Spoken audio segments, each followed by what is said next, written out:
Hey, this is Mike from Run Testers, and in this video I'm going to be talking about this shoe, the Hoka Tecton X3, the latest version of Hoka's carbon plate trail running shoe that is built for speed and for racing across a mixture of terrain. Now, I was in Chamonix earlier this week for the announcement and the launch of the new Tecton X3. This is actually a special UTMB athlete colorway that its roster of athletes will be wearing at this year's race. Now, this is also the shoe that Jim Walmsley wore at UTMB when he crossed the finish line first last year, one of the shoes that he wore during that race. It's also one of the shoes that he wore at Western States that he won also as well too recently. This is not exactly the same version. This is a more consumer, more accessible version. His had a slightly different kind of design in terms of the carbon plate, in terms of the outsole. It's definitely designed to be a shoe, or this version of the Tecton X3, to be one that everyone can kind of get on with and can enjoy the new qualities of the Tecton. Now, as well as finding out more about what's new with the Tecton X3 compared to the Tecton X2 and the kind of features you should get excited about, I did manage to get a little bit of running time in with this shoe as well before I had to head back to the UK. So what I'm going to do is take you through the key details of the Tecton X3, get you into some early initial running thoughts with this shoe, and let you know what I think of the Hoka Tecton X3 so far.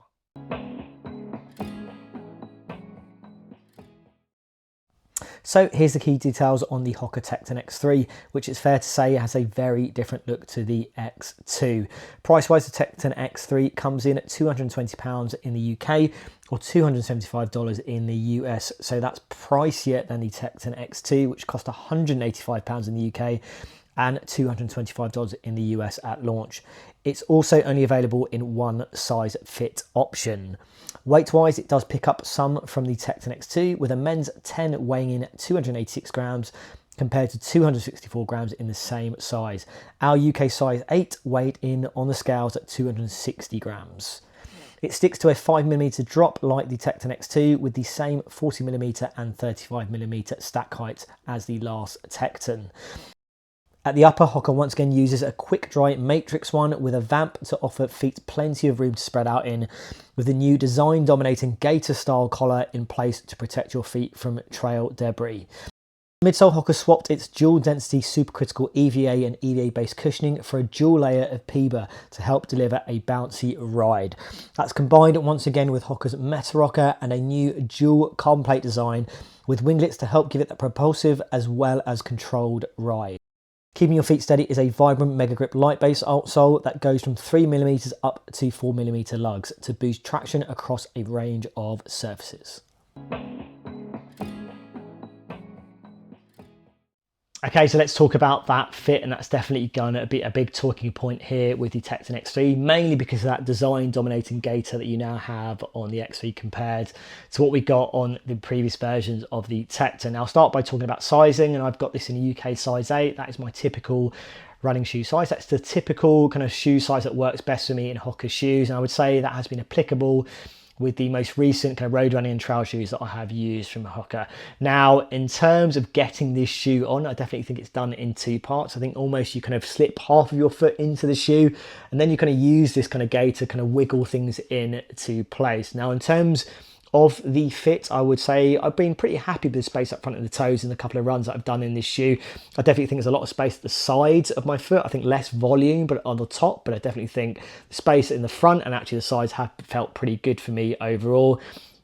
When you get further back into the shoe, it feels more typically Hoka for me. Narrows, you know, definitely the midfoot, it feels very snug and kind of, you know, very much locked in terms of, you know, what you'd want from a shoe that's kind of a bit more racing focused, a bit more kind of faster focused. And then you get back into, into the, the heel of this shoe and the heel collar, and also you've got that gaiter, kind of softer material in general. It's a little bit more kind of flexible. There is some padding inside this shoe to kind of help keep the, things kind of stable and, locked in place. And it's quite generous though, I would say as well too. So that's something to keep in mind. It isn't just pure material up against your kind of Achilles and heel. There is some padding there. And I found that generally it's been okay in terms of the kind of lockdown I've got here. I do think because you've got this all-in-one kind of gaiter and kind of tongue, which is kind of almost sock-like, you do need to work a little bit harder to get that kind of optimal lockdown in the shoe. Once I have played around with it, and that second run particularly, I have found it's been okay for me. So I do think from a sizing point of view, it has been good for me. I'd like to see how it kind of fares when I run a little bit longer in it, but ultimately it's been good so far.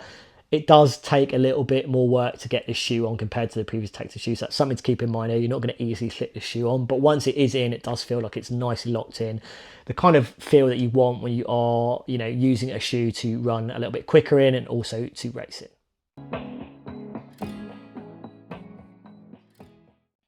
So in terms of my running time in the Tecton X3 so far, it was all done in Chamonix. I haven't had a chance to do any running with this shoe in the UK so far in my typical trails.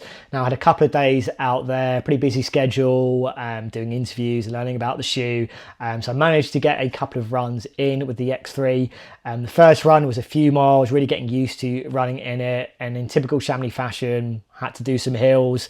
So, definitely taking up some steeper climbs, some downhill, some quicker downhill as well, some technical terrain as well. So definitely being a little bit cautious in not my usual kind of trail kind of conditions. And then the second run, which I did just shy of 9 miles in this shoe, being able to run a little bit kind of clearer, but also still with a mixture of terrain.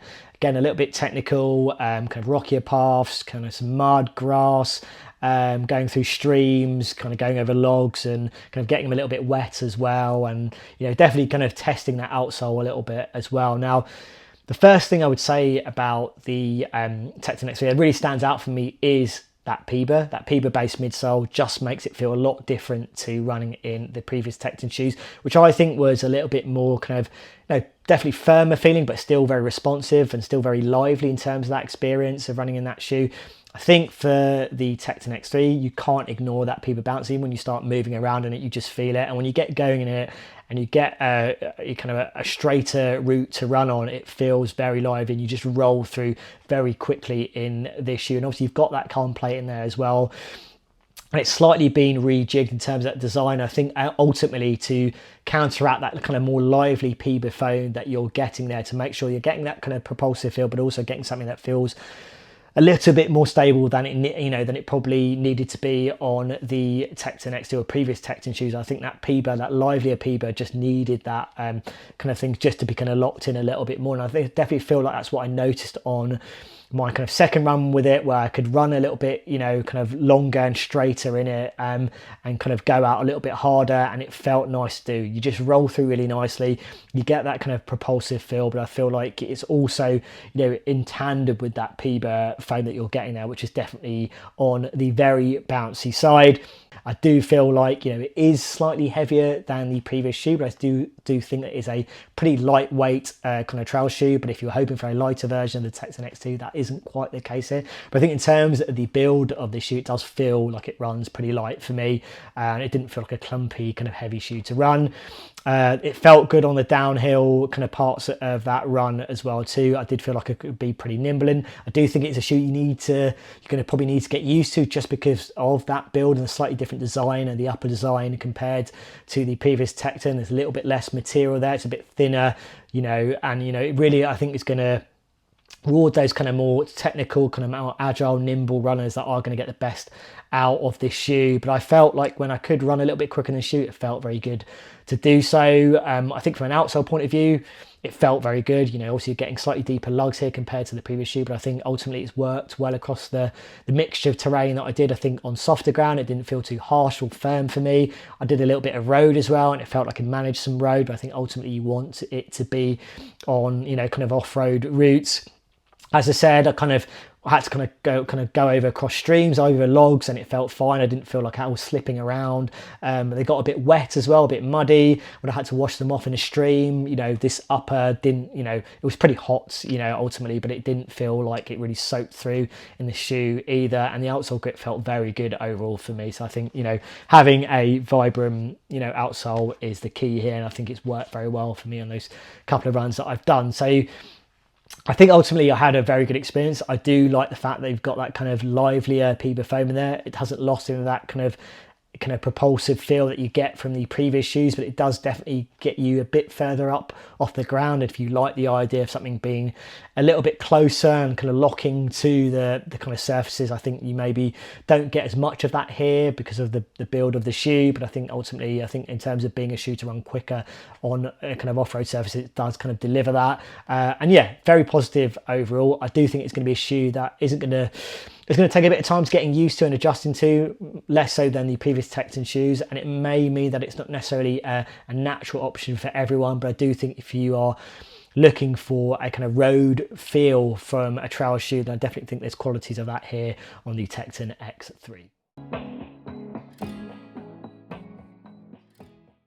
So some initial thoughts on the Hoka Tecton X3. This is definitely a different shoe, a radically different shoe from the Tecton X2 and the previous original Tecton. And if that's mainly down to the design of the upper being very different, I think ultimately down to changing that midsole material, which I do think makes it a more lively shoe to run in, maybe loses a little bit of that responsive feel that maybe people might like from the Tecton, but I think ultimately still feels like a shoe that can handle a mixture of surfaces and can still give you that kind of really aggressive kind of, you know, rockered feel in this shoe. And as a shoe, I said, particularly on that second run, I did enjoy running in it when I could get going and run a little bit quicker in it. I think ultimately it is a shoe that's going to take a little bit more getting used to running in, and I do think it's not going to be the natural fit for everyone. And I think there are maybe other Hoka trail shoes that are going to work better for other people that still want that faster feel, but you know, maybe prefer something that's just going to fit a little bit easier, a little bit more naturally and a bit more traditionally. But I do think there's going to be people that are going to like this shoe. I particularly want to see how it's going to handle my trails back here home in the UK, because obviously they're pretty extreme out in Chamonix, but I think ultimately it's a shoe that I'm looking forward to spending more time in. It is an expensive shoe, and I think that's another thing to factor in. It's £220, similar to the previous Tecton, but more expensive in the US, I think $275. That's a lot to pay for a trail shoe, but I think if you are looking for kind of a road running kind of racing shoe feel in a trail shoe, I think you're getting hallmarks of that here in the Tecton X3, and it feels like it transfers over pretty nicely, I think, ultimately as well too. I think ultimately it's going to be whether you're willing to pay that money, a lot of money for that experience. So a lot of money for a trail shoe that is very radically different from the previous Tecton shoe.